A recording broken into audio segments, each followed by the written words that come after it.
Morning, beautiful people. Man, am I glad to be with you guys today. John and I are back shooting some videos. We've celebrated Easter. We're excited about the fact that our Jesus is alive and alive forevermore. And we get to stand here in front of some of these beautiful azaleas. I hope some of you are able to get down to Wilmington, in May, April, June, in that time frame there, where the azaleas really bloom, and this is one beautiful place. In a couple of days, we're going to be down on the beach and have an opportunity to share with you there.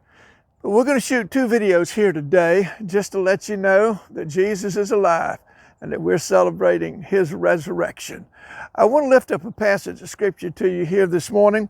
It's out of John chapter 20, and it is that moment in time where Mary Magdalene has gone to the tomb where Jesus had been laid.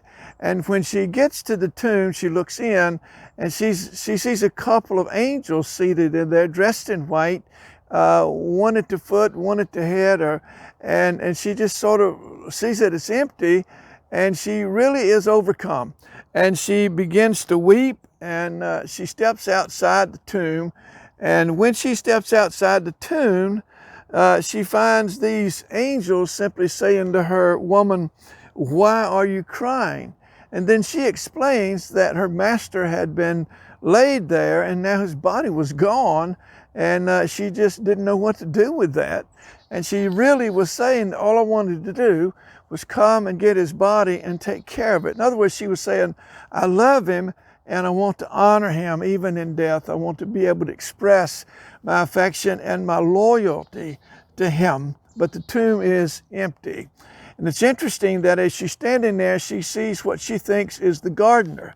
And she speaks to that gardener, if you just tell me where you took him, then I'll go find him. And you have to ask yourself, what's this little woman going to do if she goes and finds a body? Hopefully she would have some help.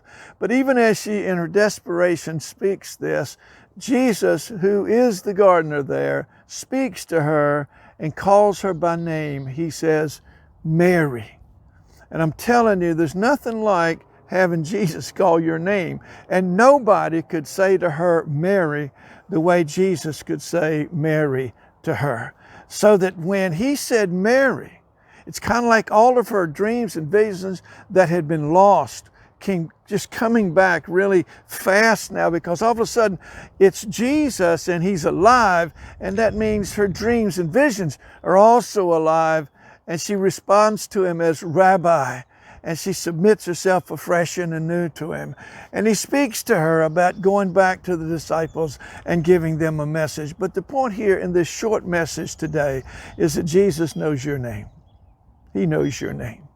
And wherever you are, whatever you're doing, if you listen, you will find that Jesus is calling your name. And my prayer is that your love for him would be such that when you hear your name called by him, you would turn with your whole heart and your whole life and submit and fall in love with him all over again, so that you can walk in the way that God has for you to walk. This is Bread from the Beach.